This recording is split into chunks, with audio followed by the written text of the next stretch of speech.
નમસ્કાર વિદ્યાર્થી મિત્રો, એસએન વિદ્યાલય દ્વારા શરૂ કરેલા ઈ લર્નિંગ પ્રોગ્રામમાં હું ફરી એકવાર તમારું સ્વાગત કરું છું. વિદ્યાર્થી મિત્રો, લાસ્ટ જે વિડીયો લેક્ચર છે એ વિડીયો લેક્ચરમાં આપણે મુક્તતાના અંશો વિશે ચર્ચા કરી હતી અને મુક્તતાના અંશો અને પછી વાયુની જે આંતરિક ઉર્જા છે એની ઉપર મુક્તતાના અંશોની થોડીક ઇફેક્ટ અને થોડું એવું પણ કીધું હતું કે આપણે મુક્તતાના અંશો અને એને અનુરૂપ જે શોષાતી ઉષ્મા છે એની ચર્ચા આપણે વધારે ડિટેલમાં થર્મોડાયનેમિક્સની અંદર કરશું. તો આ થઈ ગઈ લાસ્ટ લેક્ચરમાં આપણે આટલી ચર્ચા કરી હતી. હવે આપણે આપણું નેક્સ્ટ એટલે કે ચેપ્ટરની જે છેલ્લી થિયરી છે એ છેલ્લી થિયરી ઉપર આગળ વધી. ચેપ્ટરની લાસ્ટ જે થિયરી છે એ છે મુક્ત પથ. તો આજના લેક્ચરની અંદર આપણે મુક્ત પથ કેને કહેશું વાયુના કિસ્સામાં એની થોડી ચર્ચા કરીએ. મુક્ત પથ અને સરેરાશ મુક્ત પથ. તો સૌથી પહેલાં આપણે ચર્ચા કરીએ મુક્ત પથની. હવે આપણે વાયુના ગતિવાદની અંદર ગતિવાદની જે સ્ટાન્ડર્ડ થિયરી હતી એમાં જે પૂર્વધારણા હતી એમાં એક વાત આપણે સમજી ગયા છીએ કે વાયુના અણુઓ છે એ સતત અસ્તવ્યસ્ત ગતિ કરતા હોય છે. હવે અણુઓ સતત અસ્તવ્યસ્ત ગતિ કરતા હોય, આપણે હું બતાવી દઉં તમને કે આવા વાયુના અણુઓ છે. હવે એમાંનો કોઈ એક અણુ આપણે પકડી લઈએ તો સતત અસ્તવ્યસ્ત ગતિ કરે છે. આ અસ્તવ્યસ્ત ગતિ દરમિયાન એક અણુ બીજા અણુ સાથે અથડાય છે. આ અથડામણ સ્થિતિસ્થાપક હોય છે. આ બધી ચર્ચા આપણે કરી ગયા છીએ. તો અણુ અહીંયાથી નીકળે છે, આની સાથે અથડામણ થશે, ત્યાંથી આગળ વધશે, બીજા અણુ સાથે અથડામણ થશે, ત્યાંથી ત્રીજા કોઈ અણુ સાથે અથડામણ થશે. એમ અણુઓની ગતિ અસ્તવ્યસ્ત છે તો સતત અથડામણ તો ચાલુ રહેવાની જ છે. આવી રીતે અસ્તવ્યસ્ત ગતિ રેન્ડમ છે, કોઈ ફિક્સ નથી. તો વાયુના અણુઓ સતત જે અસ્તવ્યસ્ત ગતિ કરે છે અને સતત અથડામણ થાય છે તો બે ક્રમિક અથડામણ એટલે કે એકવાર અહીંયા અથડામણ થઈ ગઈ એના પછી આગળ વધો ફરીથી અથડામણ થાય છે. તો બે ક્રમિક અથડામણ વચ્ચે જે આ અંતર કાપ્યું છે, વાયુનો અણુ અચળ વેગથી જે અંતર કાપે છે, આ અણુથી નીકળશે અથડામણ થઈને, બીજી અથડામણ અહીંયા થાય છે. બે અથડામણ વચ્ચે જે આ અંતર કાપ્યું અચળ વેગથી એ અંતરને કહેવાય મુક્ત પથ. એટલે મુક્ત પથ કેને કહેશું આપણે? તો વાયુના અણુઓ બે ક્રમિક અથડામણ વચ્ચે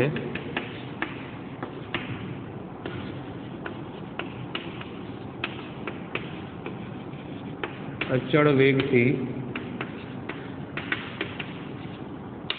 જે સુરેખ અંતર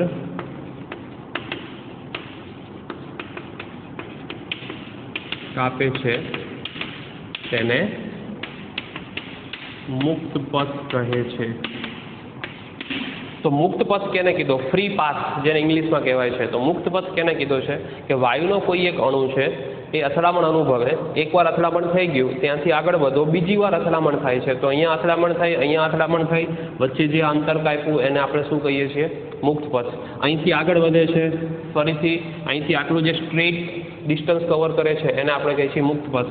અહીંયાથી આગળ જાય છે, ફરીથી સ્ટ્રેટ પાથ જે કવર કરે છે મુક્ત પથ. અહીંથી આગળ જાય આ પાથ અગેન મુક્ત પથ. એટલે બધા મુક્ત પથ પાછું બીજું એક ધ્યાનથી સમજો. આ મુક્ત પથ છે એનું અંતર, આ મુક્ત પથની લંબાઈ, આ મુક્ત પથની લંબાઈ, આ બધા મુક્ત પથની લંબાઈ સરખી હોતી નથી. વાયુના અણુની અંદર દરેકે દરેક મુક્ત પથ એટલે પહેલું ભટકાય, પછી બીજી વાર ભટકાય, પછી ત્રીજી વાર અથડામણ થશે, દરેક અંતર કંઈ સમાન હોતા નથી. તો આપણે ધ્યાનમાં કોને લઈએ છીએ? એનું સરેરાશ લઈ લઈએ છીએ. ઓકે, તો બીજી વ્યાખ્યા છે સરેરાશ મુક્ત પથ. તો વાયુના અણુની અથડામણ દરમિયાન બધા જ મુક્ત પથનું સરેરાશ એને આપણે શું કહીએ છીએ? સરેરાશ મુક્ત પથ કહીએ છીએ. તો વાયુના અણુના દરેક મુક્ત પથના સરેરાશ મૂલ્યને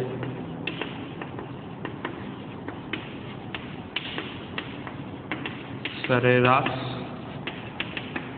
મુક્ત પથ કહે છે. સરેરાશ મુક્ત પથ ઇંગ્લિશમાં એને શું કીધું છે? મીન ફ્રી પાથ કીધું છે.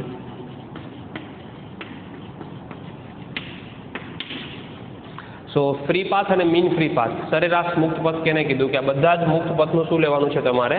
સરેરાશ. આ રીતે ઇન્ડિકેટ કરીએ આપણે સરેરાશ મુક્ત પથને. L બાર બરાબર અહીંથી આ પહેલું અંતર કાપે છે L1, L2, L3, L4, એવી રીતે બધા જ અંતર થયા એટલે બધા જ મુક્ત પથ એવા n છે, n મુક્ત પથનો સરવાળો ભાગ્યા અવલોકનની સંખ્યા એટલે અથડામણની સંખ્યા, એને આપણે શું કીધું છે? સરેરાશ મુક્ત પથ કીધું છે. આ સૂત્રનો ઉપયોગ નથી, આપણે તો જો મેઇન સૂત્ર જે ડિરાઈવ કરવાનું છે એ હવે ડિરાઈવ કરી છે આપણે. અણુના વ્યાસના સંદર્ભમાં, એના અણુની સંખ્યાના સંદર્ભમાં, દબાણ તાપમાનનો શું અંદર રોલ છે એ પણ આપણે સમજવાનો છે. તો આપણે મેઇન અત્યારે ચર્ચા કરી છે મુક્ત પથ અને સરેરાશ મુક્ત પથ. સિમ્પલ બે વ્યાખ્યા સમજ્યા છીએ, હજુ ડિટેલ ચર્ચા હવે કરીએ છીએ આપણે. તો મુક્ત પથ કોને કીધું છે ખ્યાલ આવે છે બધાને? એક અણુ બીજા અણુ અને ભટકાય, કેટલું સુરેખ અંતર કાપે ભટકાય એ પહેલા, બસ એને મુક્ત પથ કહેવાય. એવા બધા જ અંતરનું સરેરાશ લઈ લો, એને શું કહેશું આપણે? સરેરાશ મુક્ત પથ કહેશું. તો મુક્ત પથ અને સરેરાશ મુક્ત પથ, સિમ્પલ આ બે ચર્ચા છે. હવે આપણે જે અણુના વ્યાસના સંદર્ભમાં, દબાણ તાપમાનના સંદર્ભમાં સમજવાનું છે એના ઉપર આપણે થોડું આગળ વધીએ. તો મુક્ત પથ માટે બસ સિમ્પલ આટલી વાત છે. હવે આપણે એવી ધારણા કરી લઈએ કે ધારો કે કોઈ એક રૂમ છે, એમાં વાયુના અણુઓ છે અને અણુ વચ્ચે સતત અથડામણ ચાલુ છે. એવા કિસ્સામાં શું થશે? હવે એ આપણે સમજીએ. ધ્યાનથી એક અલગ એક્સ્ટ્રા વાત કરી છે, આપણે સમજીએ શું છે. માની લો કે કોઈ એક અણુ છે, વાયુનો અણુ, એનો વ્યાસ કેટલો છે? અણુનો વ્યાસ કેટલો કીધો છે આપણે? D. આ અણુનો વ્યાસ છે D. એટલે આપણે પહેલી ધારણા શું કરી છે? થોડું મેં એક્સ્ટ્રા ઝૂમ કરીને આ ફિગર ડ્રો કરેલી છે. વાયુના અણુનો વ્યાસ કેટલો આપણે ધારીએ છીએ? D જેટલો વ્યાસ છે. હવે આ D જેટલો વ્યાસનો અણુ આગળ વધતો હોય તો બીજો અણુ એની સાથે અથડાય છે એમ ક્યારે કહેવાશે?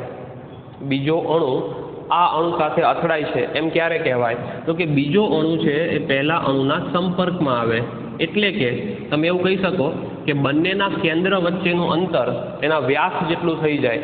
એવા કિસ્સામાં તમે કહી શકો કે બીજો અણુ એની સાથે અથડાય છે. હજુ એક અણુ અહીંયા નીચે ડ્રો કરીએ તો બંનેના કેન્દ્ર વચ્ચેનું અંતર કેટલું થશે? અણુના વ્યાસ જેટલું. અહીંયા પણ કેન્દ્ર વચ્ચેનું અંતર કેટલું થશે? અણુના વ્યાસ જેટલું થશે. ફરી એકવાર શું સમજાવું છું કે કોઈ એક અણુ છે, ગોળો સમજી લો, એક ગોળો છે, બોલ છે, બીજો બોલ એની સાથે અથડાય છે એમ ક્યારે કહેવાય? અથડામણ થઈ એમ ક્યારે કહે છે? બંને કોન્ટેક્ટમાં આવે, સંપર્કમાં આવે.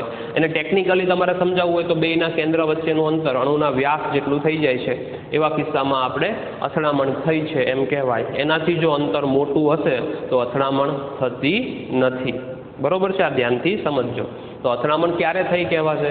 એક અણુ બીજા અણુ સાથે સંપર્કમાં આવે છે, એટલે કે બેયના કેન્દ્ર વચ્ચેનું અંતર અણુના વ્યાસ જેટલું થાય છે, ત્યારે જ અથડામણ થઈ એમ કહેવાય. એ ફિગર આપણે અહીંયા ડ્રો કરેલી છે.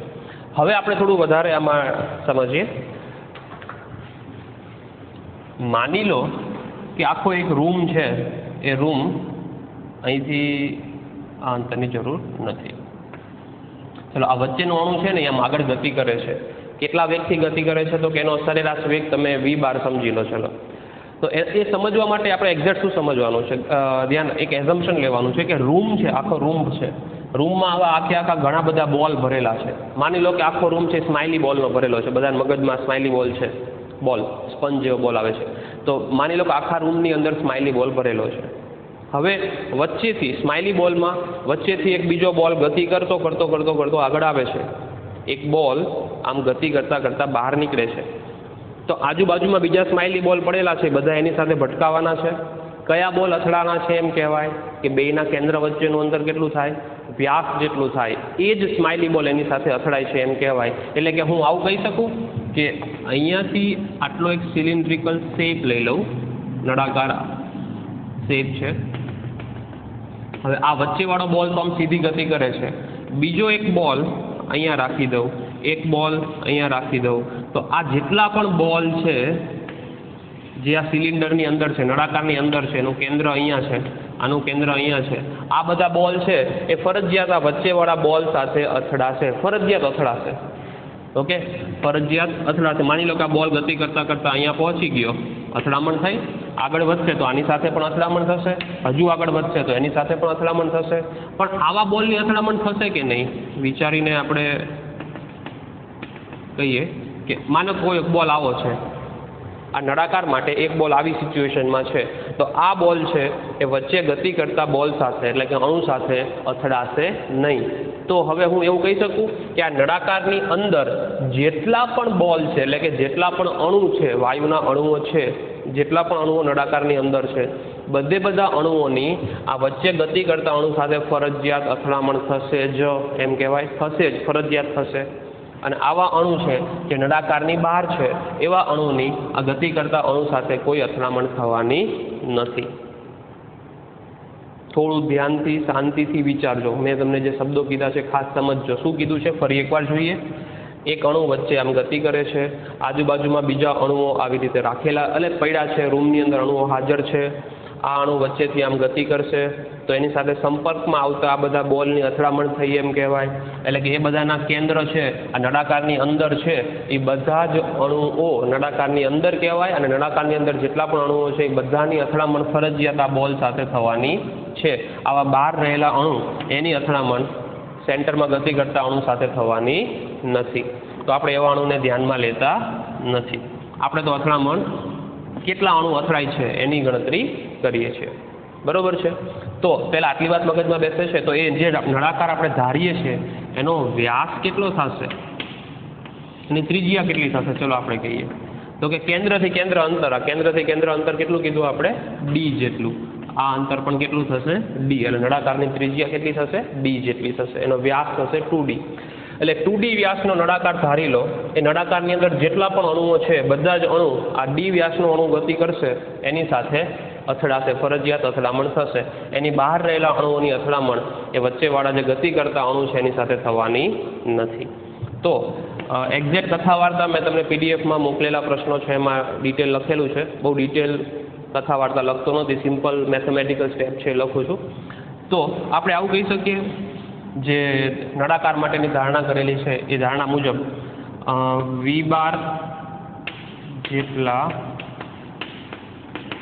સરેરાશ વેગથી ગતિ કરતો અણુ ડેલ્ટા ટી સમયમાં કેટલું અંતર કાપશે, વેગ બરાબર અંતર ભાગ્યા સમય, તો અંતર બરાબર વેગ ગુણ્યા સમય. વી બાર ડેલ્ટા ટી જેટલું અંતર કાપશે. હવે આકૃતિ મુજબ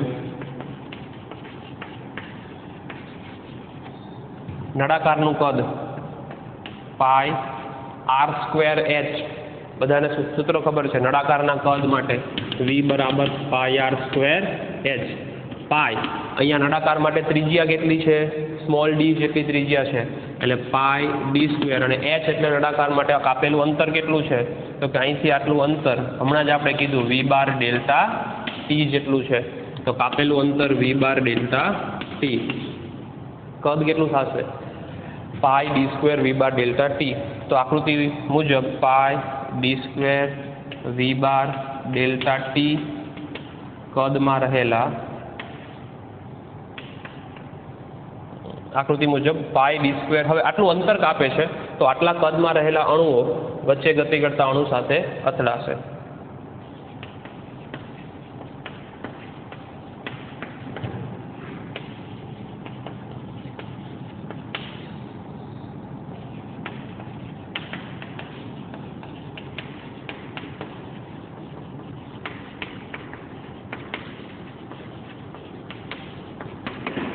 એટલે જેટલા અણુની સંખ્યા છે, જો મેં શું કીધું છે અહીંયા, આટલા કદમાં રહેલા બધા જ અણુ છે એ ગતિ કરતા અણુ સાથે અથડાશે. હવે જેટલા અણુની સંખ્યા એટલી જ અથડામણની સંખ્યા.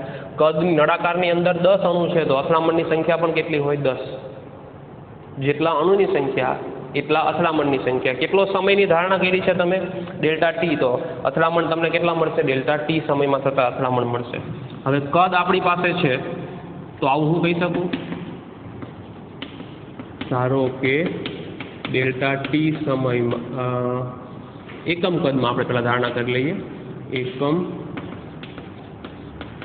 કદમાં રહેલા અણુની સંખ્યા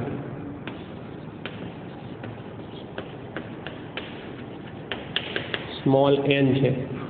એકમ કદમાં અણુની સંખ્યા કેટલી કરી દીધી? Small n. તો આટલા કદમાં અણુની સંખ્યા કેટલી થાય? એકમ કદમાં સ્મોલ n જેટલી. તો આટલા કદમાં કેટલી થાય? ગુણાકારમાં આપી દેવાનું છે.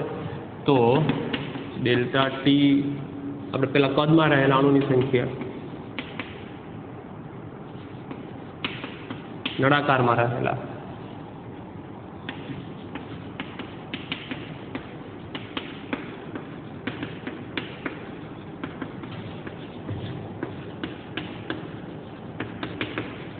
n પાઈ ડી સ્ક્વેર વી બાર ડેલ્ટા ટી. હવે જેટલા અણુની સંખ્યા છે એટલી જ અથડામણની સંખ્યા થશે. ધેરફોર ડેલ્ટા ટી સમયમાં અથડામણની સંખ્યા આટલી જ.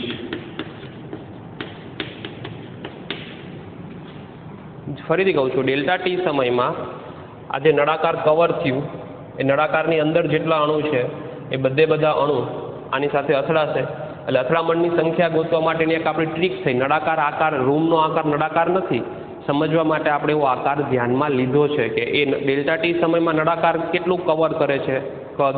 તો કે આટલું કદ, આટલો નળાકાર એક રચાય છે. તો નળાકારની અંદર અણુની સંખ્યા જેટલી હોય એટલી જ અથડામણની સંખ્યા હોય. એટલે આપણે ડેલ્ટા ટી સમયમાં જે કદ છે ધારી લીધું, એકમ કદમાં અણુની સંખ્યા ધારી લીધી સ્મોલ n. તો વી કદમાં કેટલી થાય? n ઇન્ટુ વી મુજબ n ઇન્ટુ કદ અણુની સંખ્યા મળી ગઈ. અણુની સંખ્યા મળી જાય તો કેટલા સમયમાં ડેલ્ટા ટી સમયની અંદર અથડામણની સંખ્યા પણ આપણને મળી જાય. અણુની સંખ્યા એટલી જ અથડામણની સંખ્યા, બે સમાન છે. તો ડેલ્ટા ટી સમયમાં અથડામણની સંખ્યા અંદર 100 અણુ હોય તો 100 વખત ભટકાય એટલે 100 અથડામણની સંખ્યા થઈ. 10 અણુ હોય તો 10 વખત ભટકાય એટલે 10 અથડામણની સંખ્યા થઈ. આટલા અણુ છે તો એટલી વખત અથડામણ થશે. સિમ્પલ વાત છે. તો ચલો, ડેલ્ટા ટી સમયમાં અથડામણની સંખ્યા આપણને મળી ગઈ n પાઈ ડી સ્ક્વેર વી બાર ડેલ્ટા ટી જેટલી. તો આ થઈ ગઈ અથડામણની સંખ્યા. હવે આપણે શું કરવાનું છે? એકમ સમયમાં કેટલા અથડામણ થાય છે એની ગણતરી કરી નાખીએ. ધેરફોર એકમ સમયમાં અથડામણની સંખ્યા. ચલો, આ ડેલ્ટા ટી સમયમાં છે. એકમ સમયમાં જોતું હોય તો સમયથી ભાગી નાખવાના, એટલે ભાગ્યા સમય કરી નાખો એટલે આપણને મળશે n પાઈ ડી સ્ક્વેર વી બાર. અને તમે અથડામણનો દર પણ કહી શકો. એકમ સમયમાં અથડામણની સંખ્યા એટલે અથડામણનો દર. રેટ ઓફ કોલિઝન જેને ઇંગ્લિશમાં કહેવાય છે, રેટ ઓફ કોલિઝન રેટ અથવા રેટ ઓફ કોલિઝન. એકમ સમયમાં અથડામણની સંખ્યા કેટલી તમને મળશે? n પાઈ ડી સ્ક્વેર વી બાર. શબ્દ શું વાપરો છે? એકમ સમયમાં અથડામણની સંખ્યા. તો એક અથડામણનો સમય કેટલો? હું તમને એમ કહી દઉં કે 1 સેકન્ડમાં 5 અથડામણ થાય છે. તો એક અથડામણનો સમય કેટલો થાય? 1/5 એટલે 0.2 સેકન્ડમાં એક અથડામણ. તો 1 સેકન્ડમાં કેટલી થઈ? 5 થઈ. વાત સમજે છે બધાને? તો એવી જ રીતે આપણે એકમ સમયમાં અથડામણની સંખ્યા આપણી પાસે છે તો એક અથડામણનો સમય કેટલો થાય? 1/this વેલ્યુ કરવાથી આપણને મળશે. માટે એક અથડામણનો સમય એટલે આટલા સમયમાં એક અથડામણ થાય, સરેરાશ સમય. તો એનો સિમ્બોલ બુકમાં વાપરો છે તો આપણે એ લખીએ 1/n પાઈ ડી સ્ક્વેર વી બાર. ફરીથી કહું છું, આ કયો સમય થયો? તો કે સરેરાશ કયો સમય થયો કે એક અણુ એક હારે ભટકાઈને બીજા હારે ભટકાવા જાય એટલે એ થઈ ગયો એકમ સમયમાં અથડામણનો સમય. આપણે ઇન ફ્યુચર 12થમાં તમે આવશો ત્યારે ઇલેક્ટ્રોન આવી રીતે અથડામણ કરતો હશે અને ઇલેક્ટ્રોન એક અથડામણ પછી બીજા અથડામણ વચ્ચે સમયને રિલેક્સેશન સમય કહે છે, સરેરાશ સમય. બસ એવી જ કંઈક અહીંયા વાયુ માટે ચર્ચા થઈ કે વાયુના અણુ એક અણુથી બીજા અણુ હારે ભટકાય છે તો સરેરાશ સમયગાળો એક અણુ એક અથડામણથી બીજી અથડામણ વચ્ચે સરેરાશ કેટલો સમય લે છે? સરેરાશ કેટલો સમય લેશે? 1/n પાઈ ડી સ્ક્વેર વી બાર જેટલો સરેરાશ સમય લેશે. બરોબર છે? આટલો સરેરાશ એને સમય લીધો. હવે જો આવી વાત થઈ કે એક અણુથી નીકળે બીજા અણુ હારે આગળ ભટકાવા જાય, સરેરાશ આટલો સમય લેશે. આપણે તો અંતર કેટલું કાપે છે એ જોઈએ છે. સરેરાશ કેટલું અંતર? તો આવું કહી શકું, સરેરાશ મુક્ત પથ એટલે બે અથડામણની વચ્ચે જે કાપેલું અંતર, એ અંતર કેટલું? તો જો આ એક અણુ છે, આ બીજો અણુ છે, બે વચ્ચેનું સરેરાશ જે અંતર છે એ અંતર કેટલું છે? L12 જેટલું. આ અણુ આગળ નીકળે છે, કેટલા વેગથી આગળ નીકળે છે? તો કે v બાર જેટલા વેગથી આગળ નીકળે છે. સરેરાશ વેગ કેટલો છે? બે વચ્ચે v બાર જેટલો છે. તો અંતર ખબર છે, આ ખબર છે, સમય કેટલો રહે છે t પણ ખબર છે, અંતર મળી જશે આપણને. તો l બાર જેટલું અંતર આપણે જોઈ છે, તો વેગ બરાબર અંતર ભાગ્યા સમય. તો અંતર બરાબર વેગ ગુણ્યા સમય. સરેરાશ વેગ અને ગુણ્યા સમય. સરેરાશ વેગ ગુણ્યા બે ક્રમિક અથડામણ વચ્ચેનો સમય. કિંમત મૂકીએ તો v બાર ઇન્ટુ 1/n પાઈ ડી સ્ક્વેર. v બાર કેન્સલ થાય તો સરેરાશ મુક્ત પદ તમને મળશે 1/n પાઈ ડી સ્ક્વેર. તો સરેરાશ મુક્ત પદનું સૂત્ર આપણને 1/n પાઈ ડી સ્ક્વેર મળે છે. બધી ગણતરી થઈ ગઈ, બધી વાત સાચી છે, પણ એક એઝમ્પશન અહીંયા શરૂઆતમાં આપણે શું કર્યું છે, ધ્યાનથી સમજો કે આ વચ્ચેનો અણુ છે એ આમ ગતિ કરે છે અને આજુબાજુમાં અણુઓ છે, આજુબાજુમાં જે અણુ આ નળાકારની અંદર છે એ જેટલા પણ અણુ છે એ બધા અણુ આની સાથે અથડાશે. બરોબર છે, આપણે સમજી ગયા કે આ અણુ ગતિ કરે છે, આજુબાજુવાળા અથડાશે, પણ આજુબાજુવાળા અણુઓ નવરા બેઠા છે રાહ જોઈને કે હમણાં બીજો અણુ આવે ને હું એની સાથે ભટકાવું. બાજુના અણુઓ સ્થિર તો હોતા જ નથી ને. આ બધા અણુ છે એ સ્થિર થોડા છે. આપણે તો અત્યારે કેવું એઝમ્પશન કરીને ચાલ્યા કે ભાઈ નળાકારની અંદર આટલા બધા અણુ છે ને બધા સ્થિર બેઠા છે, આના આવવાની રાહ જોવે છે, હમણાં આવે ને ભટકાય. એવું થતું નથી, સમજો વાત. હા, એટલે કે આ વચ્ચેનો અણુ છે એ પોતે ગતિ કરે છે અને સાઈડના જે નળાકારની અંદર રહેલા અણુઓ છે એ પણ ગતિ કરે છે. એટલે તમારે બંનેની ગતિને ધ્યાનમાં લેવી પડે. આપણે તો ગણતરીમાં એકની જ સરેરાશ વેગને જ ધ્યાનમાં લીધો. તો મોર ડિટેલ કેલ્ક્યુલેશન છે એ આપણે અહીંયા બુકમાં વધારે ચર્ચા નથી કરી, આપણે પણ ચર્ચા નથી કરવી, પણ ખાલી એટલી વાત લખી નાખશું કે બધા જ અણુઓ સતત ગતિ કરતા હોવાથી સરેરાશ સાપેક્ષ વેગ લેવો પડે આપણે.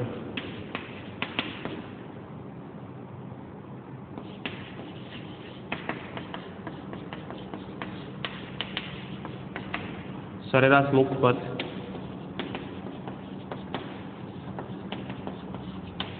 આપણને આટલું મળશે 1/√2n પાઈ ડી સ્ક્વેર. આપણે કથાની પ્રસાદી યાદ રાખવાનું છે એ આ છે, સરેરાશ મુક્ત પદ 1/√2n પાઈ ડી સ્ક્વેર. ઓકે, તો સરેરાશ મુક્ત પદ આપણને આ √2 કેમ આવ્યા? કેલ્ક્યુલેશન આપણે બતાવવાની નથી, ખાલી એક વાત લખવાની છે કે બધા જ અણુઓ સતત ગતિ કરે છે, બીજા અણુઓ સ્થિર નથી, એટલે એના વેગને ધ્યાનમાં લેવો પડે. આ ગતિ કરે ને આ ગતિ કરે એટલે બેયના વેગને ધ્યાનમાં લેવા પડે. એટલે શબ્દ શું વાપર્યો છે? સરેરાશ સાપેક્ષ વેગ લઈને ગણતરી તમારે કરવી પડે. તો સરેરાશ મુક્ત પથ આપણને કેટલો મળે છે? 1/√2n પાઈ ડી સ્ક્વેર તમને મળે છે. બરોબર છે. તો આ થઈ ગઈ આપણી સરેરાશ મુક્ત પથની થિયરી. ફટાફટ એકવાર વિડીયો છે રિપીટ કરી લેજો અથવા ફટાફટ એકવાર નજર નાખી લો. આપણે શું ધારણા કરી છે કે ડેલ્ટા ટી સમયમાં આટલું અંતર કાપે. આ સમયની ગણતરી તમે તમારી રીતે કરી શકો છો, ગમે તેટલી લઈ શકો છો. તો નળાકારનું કદ કેટલું થયું? તો કે પાઈ આર સ્ક્વેર એચ મુજબ મેં આગળ સમજાવ્યું છે, એકવાર જોઈ લેજો. આટલા કદમાં રહેલા અણુઓ અથડાય તો કેટલા અણુ છે, અણુની કુલ સંખ્યા ગોતી. જેટલા અણુ છે એટલી જ અથડામણની સંખ્યા થાય, એ અથડામણની સંખ્યા ગોતી. એકમ સમયના અથડામણ લીધા. અથડામણનો દર આ ધ્યાનમાં રાખજો, ગણતરીમાં આગળ દાખલામાં આપણે લેવાનું થશે. તો એક અથડામણનો સમય કેટલો થાય? 1/n પાઈ ડી સ્ક્વેર v બાર. સરેરાશ મુક્ત પથ વેગ ગુણ્યા સમયથી અંતર આપણને મળી જાય, પણ યાદ રાખવાનું છેલ્લે √2 લેવાનું થશે સરેરાશ સાપેક્ષ વેગ. એટલે છેલ્લે કથાની પ્રસાદી ફાઇનલી આટલું યાદ રાખવાનું. સરેરાશ મુક્ત પદ તમને કઈ રીતે મળશે? 1/√2n પાઈ ડી સ્ક્વેર. આ સૂત્રમાં સ્મોલ n શું છે? સ્મોલ n શું છે? આ ઉપર ધારણા કરી એકમ કદમાં રહેલા અણુની સંખ્યા છે. અને સ્મોલ ડી શું છે? અણુનો વ્યાસ છે, જે આપણે શરૂઆતમાં એ ધારણા બતાવી છે. એક અણુનો જે વ્યાસ છે એ કેટલો છે? સ્મોલ ડી જેટલો છે. અહીંયા તમને સ્મોલ n ક્યાંથી મળશે? તો કે આપણે આદર્શ વાયુ સમીકરણ ઉપરથી તમને સ્મોલ n મળી જાય, એકમ કદમાં રહેલા અણુની સંખ્યા. આદર્શ વાયુ સમીકરણ આપણે જોયું હતું ને, P બરાબર KB સ્મોલ n T, એનાથી અથવા PV બરાબર μRT ઉપરથી n/v ગોતી લો, સ્મોલ n તમને મળી જશે. બરોબર છે. તો આટલા સૂત્ર કથા વાર્તામાં છેલ્લે કથાની પ્રસાદી પહેલું એક સૂત્ર આપણને મળી ગયું. તો આ થઈ ગઈ ચર્ચા મુક્ત પથની. થિયરી વ્યવસ્થિત તમારી રીતે નોટ કરી લેજો, અથવા મેં PDF સેન્ડ કરેલી છે, એમાં વ્યવસ્થિત લખેલી જ છે, એમાંથી એકવાર રિવિઝન કરી લેવાનું. તો હવે આપણે સરેરાશ મુક્ત પદ છે એની ગણતરી આપણે ટેક્સ્ટ બુકમાં આપણને એક દાખલો આપેલો છે, તો એ દાખલો શું છે સમજીએ. સ્વાધ્યાયમાં એક દાખલો આપેલો છે સરેરાશ મુક્ત પથને લગતો. બીજા બધા દાખલા ઓછા છે. સ્મોલ એનની કેલ્ક્યુલેશન એમાં પણ કરવી પડશે, આપણે જોઈએ શું છે.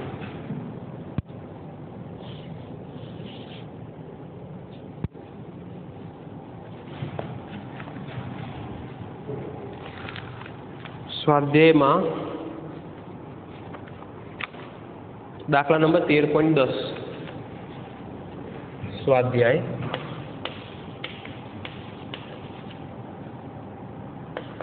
13.10. આપણને જે માહિતી ને બધું આપેલું છે ને, પેલા માહિતી એકવાર નોટ કરી લઈ. બે વાતાવરણ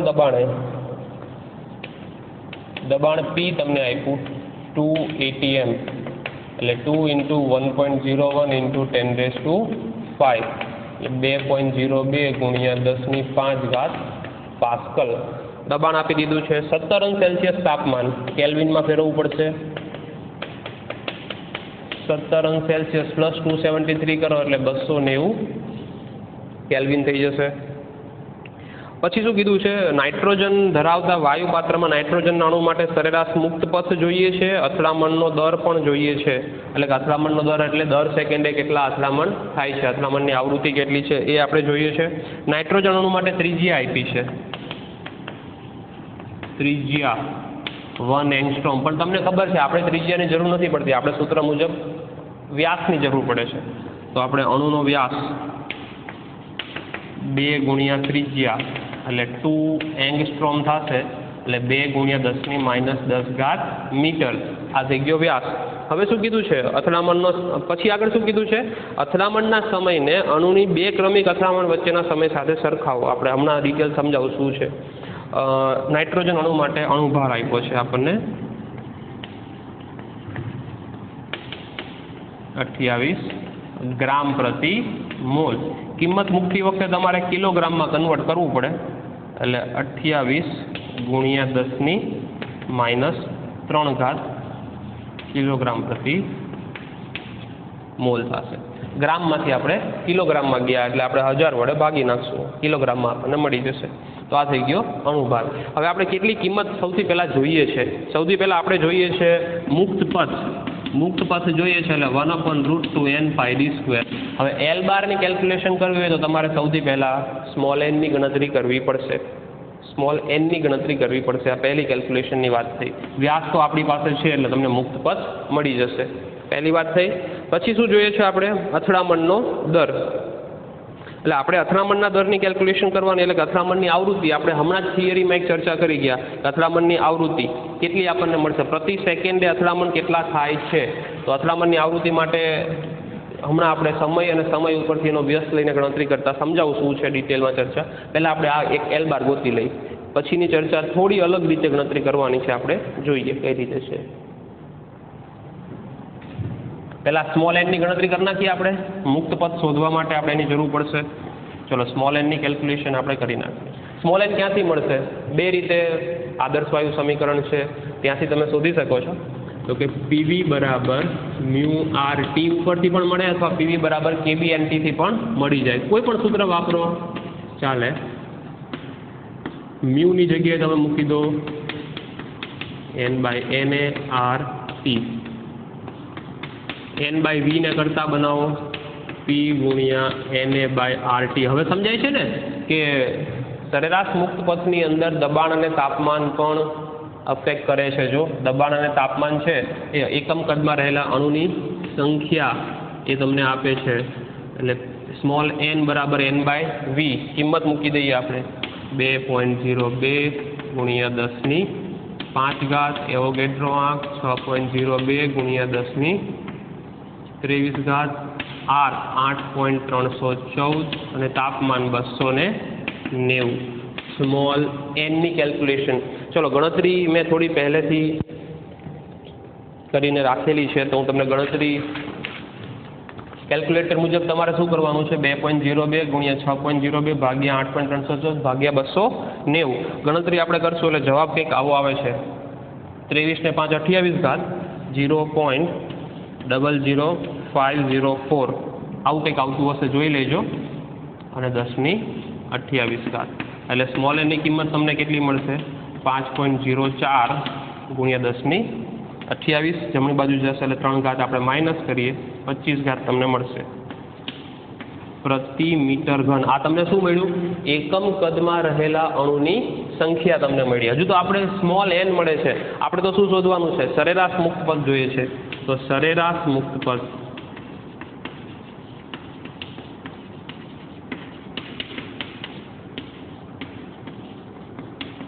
(1/√2n²). તમે આ આખે આખું સૂત્ર સીધું અહીંયા મૂકી દો અને એક જ વાર ગણતરી કરો તો પણ ચાલે, તો પણ કોઈ વાંધો નથી. √2 સ્મોલ એનની કિંમત મૂકો 5.04 10^25 પાય એટલે 3.14 અને વ્યાસનો વર્ગ એટલે 2 ગુણ્યા 10^-10 વર્ગ થશે. વ્યાસ આપણી પાસે અહીંયા 2 એંગસ્ટ્રોમ છે જ, એની કિંમત મૂકી. હવે તમારે શું કરવાનું છે? કેલ્ક્યુલેટર મુજબ ગણતરી કરવાની છે.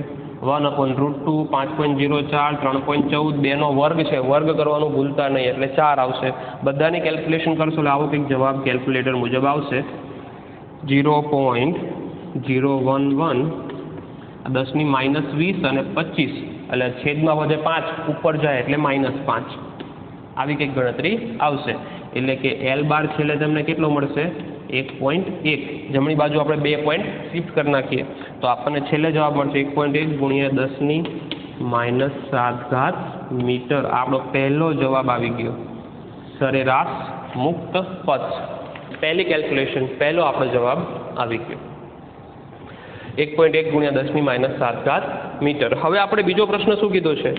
બીજો પ્રશ્ન આપણે શું શોધવાનો કીધો છે? 2 ક્રમિક અથડામણ વચ્ચેનો સમયગાળો અને એનું વ્યસ્ત આપણે લઈ લઈએ એટલે આપણને શું મળી જશે? અથડામણનો દર. એના માટે થોડીક હવે બીજી રીતે ચર્ચા કરું. જો શું જરૂર પડશે? એક અણુ અહીંયા છે અને બીજો અણુ અહીંયા છે. આ અણુ સાથે અથડામણ કરવા માટે આગળ વધે છે. કેટલું અંતર કાપે છે? L બાર જેટલું અંતર કાપે છે.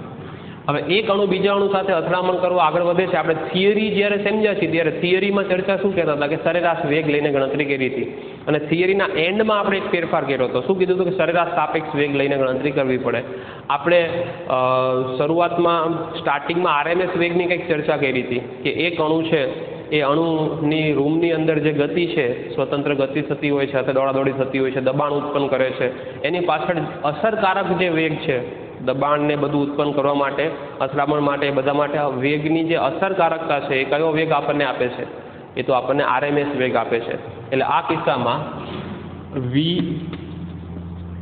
RMS વેગ લઈને ગણતરી કરી છે કે એક અણુની માધ્યમમાં આગળ વધે છે, એની અસરકારક જે દેખાડે છે એ વેગ કયો છે?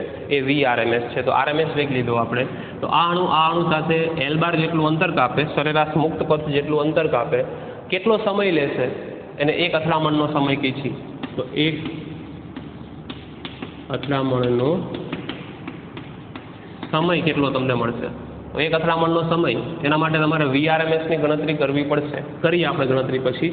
પહેલાં એક અથડામણનો સમય લખી નાખીએ. એ આપણને કેટલો મળશે? વેગ બરાબર અંતર ભાગ્યા સમય, તો સમય બરાબર અંતર ભાગ્યા વેગ. આવી રીતે આપણને મળશે. હવે વેગની VRMSની કેલ્ક્યુલેશન તો આપણે કરવી પડશે ને. મેં ગણતરી સાઈડમાં કરીને રાખેલી છે, તમને એકવાર બતાવી દઉં. VRMS √3RT/m0 8.314. તાપમાન કેટલું છે?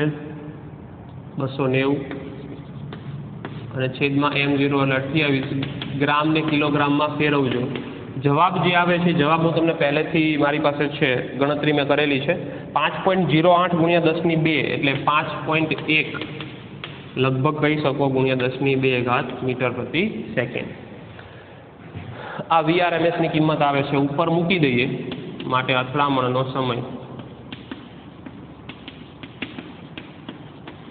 સમય તમને મળે L બાર બાય VRMS.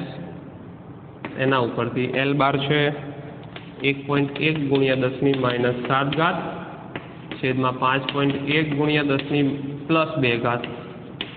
ગણતરી 1.1 અને ભાગ્યા 5.1 કરજો એટલે જવાબ તમને મળશે 2.1 1 × 10 પોઈન્ટ શિફ્ટ કરીને હું જવાબ આપું છું -10 સેકન્ડ. તો છેલ્લે આપણને અથડામણનો સમય જે પૂછ્યો છે, લાસ્ટમાં એક પ્રશ્ન પૂછ્યો છે કે એક અથડામણનો સમય, એ આપણને આટલો મળશે. હવે અથડામણનો દર શોધીએ.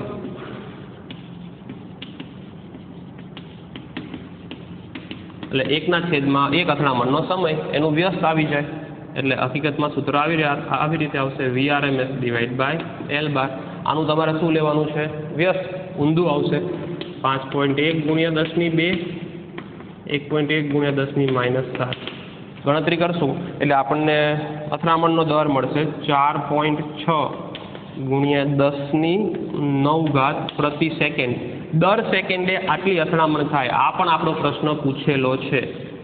તો આ પણ આપણો પ્રશ્ન છે. અથડામણનો દર એટલે શું થશે? ફરીથી કહું છું, દર સેકન્ડે થતા અથડામણની સંખ્યા કઈ રીતે મળે? તો કે એક અથડામણના સમયનું વ્યસ્ત લઈ લો. આવૃત્તિ થઈ. હકીકતમાં અથડામણનો દર એટલે શું થઈ? આવૃત્તિ થઈ. અને આવૃત્તિ એટલે કઈ રીતે મળે? 1/છેદમાં આવર્તકાળ કરવાથી. તમે 1/છેદમાં આ લઈ લેશો ને 1/2.1 તોય જવાબ આવી જશે. અથવા તમે VRMS / L ઊંધું લખી નાખશો તો પણ જવાબ આવી જશે. એટલે અથડામણનો દર, એક અથડામણનો સમય એટલે આવર્તકાળ જેવું સમજી લો ને, અહીંથી અહીં સુધી ભટકાવાનો સમય. અને દર સેકન્ડે એવા કેટલા અથડામણ થાય છે? આટલા અથડામણ થાય છે. આટલી ચર્ચા થઈ. હવે એક પ્રશ્ન અલગ રીતે આપણને પૂછેલો છે પ્રશ્નમાં. હવે એમાં આપણને શું કીધું છે? એક સંઘાત માટે લાગતો સમય. પ્રશ્ન થોડોક અલગ રીતે પૂછ્યો. એક સંઘાતનો સમય કેટલો? આ તો શું છે ખબર છે? અહીંયા આપણને આપ્યું 2 ક્રમિક અથડામણ વચ્ચેનો સમય છે. અને આપણને બુકની અંદર જે શબ્દ પ્રયોગ કરેલો છે, પ્રશ્નમાં ફરી એકવાર હું જોઉં છું, છેલ્લી એક લાઈન પ્રશ્નની ફરી એકવાર સમજો. એમાં આપણને શું કીધું છે? અથડામણનો સમય અને 2 ક્રમિક અથડામણ વચ્ચેનો સમય. આપણે જે આ લીધું ને એ 2 ક્રમિક અથડામણ વચ્ચેનો સમય મળ્યો આપણને. એક અહીંથી ભટકાઈને અહીંથી આગળ વધે છે. એટલે આપણે શબ્દ બુક પ્રમાણે એક ફેરફાર કરી નાખીએ. એક અથડામણનો સમય 2 ક્રમિક અથડામણ વચ્ચેનો સમય કરી નાખીએ. 2 ક્રમિક અથડામણનો સમય. 2 ક્રમિક અથડામણ વચ્ચેનો સમય. અહીંથી અહીંયા સુધી ભટકાવા જાય છે એ અથડામણનો સમય. અહીંયા પણ શબ્દ 2 ક્રમિક જ લખી નાખીએ ને તો કન્ફ્યુઝન રહેશે. હવે પ્રશ્ન શું છે? 2 ક્રમિક અથડામણ વચ્ચેનો સમય તો આપણને મળી ગયો. આપણે જોઈએ છે અથડામણના સમયને. હવે અથડામણનો સમય એટલે શું છે? બુકમાં આની ચર્ચા નથી કરેલી, પણ હું તમને સમજાવું છું કે હકીકતમાં એક્ઝેક્ટ પ્રશ્ન એ છે કે એક અથડામણ આવશે, એક આ બોલ છે, બીજા બોલ સાથે અહીંયા અથડાશે. કેટલા સમય સુધી એ સંપર્કમાં રહે છે? બેટ અને બોલનો સંપર્ક સમય આપણે કહીએ કે બોલ છે એ બેટ સાથે ભટકાય છે, તો એ ભટકાવાનો સમય એટલે બીજી વાર ભટકે ના આવે એ સમય નહીં. બોલ અને બેટ કેટલા ટાઈમ સુધી સંપર્કમાં છે, બસ એવી વાત અહીંયા થઈ. એક અણુ બીજા અણુ સાથે કેટલા સમય સુધી સંપર્કમાં છે એને એક અથડામણનો સમય, એટલે અથડામણ સમય જે બુકમાં શબ્દ વાપર્યો છે એ આ છે એ 2 ક્રમિક અથડામણ વચ્ચેનો સમય છે. અને પહેલો પ્રશ્ન છે એ અથડામણનો ખાલી સમય શબ્દ વાપર્યો છે. હવે ટેકનિકલી કઈ રીતે ગણે છે અને ધ્યાનથી અહીંયા સમજો કે એક અણુ અહીંયા છે. જોજો થોડો કન્ફ્યુઝનવાળી વાત છે, તો હું તમને અહીંયા જ ડ્રો કરીને સમજાવું. તો પહેલાં આટલું વ્યવસ્થિત તમે એક નોટ કરી લેજો. હું અહીંયા તમને જ્યાં માહિતી લખેલી છે ત્યાં આના પછીનો પ્રશ્ન સમજાવું છું. આટલું પહેલાં તમારી રીતે નોટ કરજો.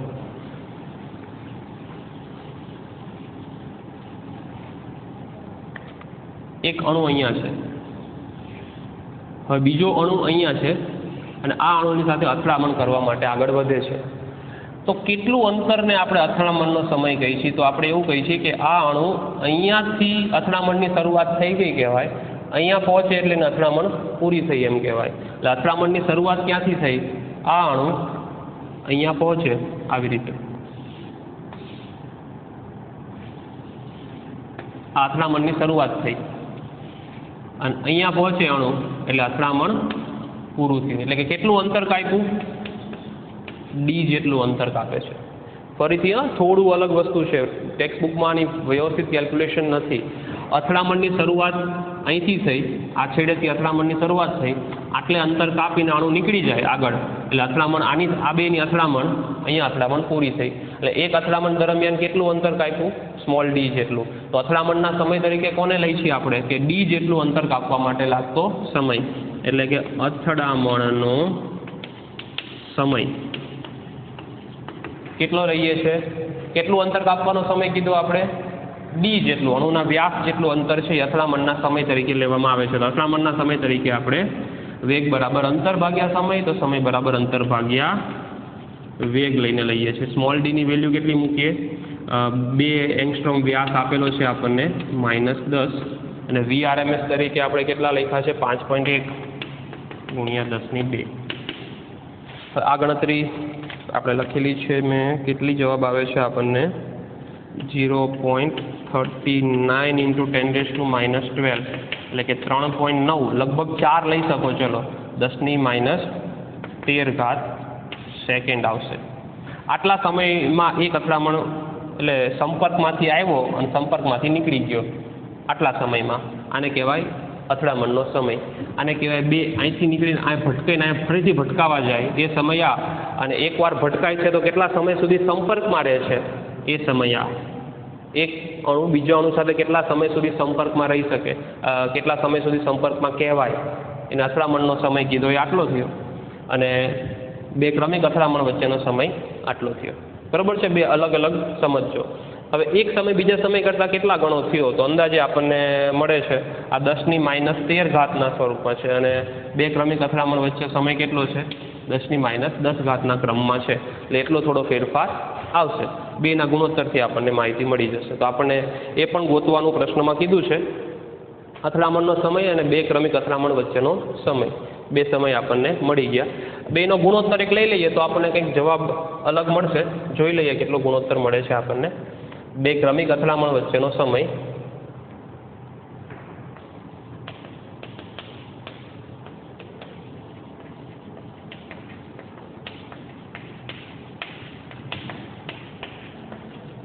છેદમાં અથડામણનો સમય.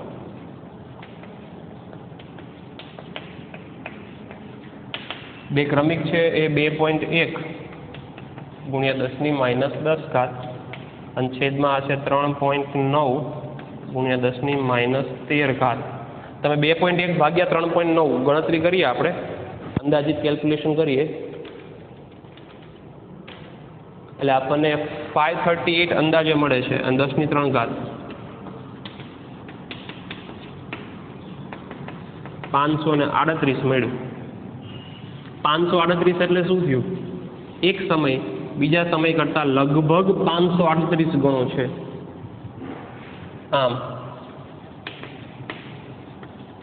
અહીં બે ક્રમિક અથડામણનો સમય એ અથડામણના સમય કરતાં લગભગ 500 ગણો છે. બુકમાં જવાબ લગભગ 500 ગણો કીધું છે. લગભગ 500, આપણે એક્ઝેક્ટ ગણતરીથી કેટલો જવાબ આવ્યો 538 ગણો જવાબ આપણને મળે છે. ચાલશે, લખી શકીએ. ખાસ આ બે સમયગાળા વચ્ચે કન્ફ્યુઝન ન થાય એના માટે ફરી એકવાર તમને વાત કરું છું કે અહીંયા શું કીધું છે, એકવાર ભટકાઈ ગયો પછી આગળ વધે છે અને બીજી વાર ભટકાય છે, એટલે બે ક્રમિક અથડામણ વચ્ચેનો સમયની કેલ્ક્યુલેશન થઈ અહીંયા. અને અહીંયા જે ચર્ચા કરેલી છે એ એક અણુ સાથે અથડામણ કરવા માટે આવે છે, આટલા સમય સુધી એ સંપર્કમાં રહ્યો અને હવે આગળ નીકળી ગયો, કેટલા સમય સુધી સંપર્કમાં રહ્યો એને કહેવાય અથડામણનો સમય. બે કોન્ટેક્ટમાં કેટલા ટાઈમ સુધી રહ્યા છે એ સમય આપણે ગણતરી કરી, આટલી આપણને મળે છે. અને એક સમય બીજા સમય કરતાં કેટલા ગણો લગભગ મળે છે, લગભગ 500 ગણો આપણને મળે છે. તો આ થઈ ગયો આપણો જે સ્વાધ્યાયનો જે દાખલો છે એ કેલ્ક્યુલેશન. તો કેટલું શોધવાનું કીધું હતું, કેટલું શોધવું પડે છે આપણે એ ચર્ચા કરી લીધી છે. આખો દાખલો છે એ અહીંયા આખો પૂરો થયો, આગળની વાત છે. ફરી એકવાર શાંતિથી પોઝ કરતાં કરતાં સમજતા જજો, વ્યવસ્થિત તમને સમજાઈ જશે. ઓકે, અને ન સમજાઈને ડાઉટ કંઈ રહે છે તો ફરીથી આપણે જ્યારે પણ મળીએ ત્યારે આપણું ડાઉટ સોલ્યુશન કરી નાખશું. બરાબર છે. તો અહીંયા આપણું ગતિવાદ જે ચેપ્ટર છે એ ચેપ્ટર આખું આપણું પૂરું થયું. હવે પછી આપણે આગળ નવા ચેપ્ટર ઉપર નેક્સ્ટ વિડીયો લેક્ચરથી કંઈક આપણે આગળ વધશું. ઓકે, તો આજના લેક્ચર માટે ચેપ્ટર આપણું અહીંયા કમ્પ્લીટ આટલું રાખીએ છીએ.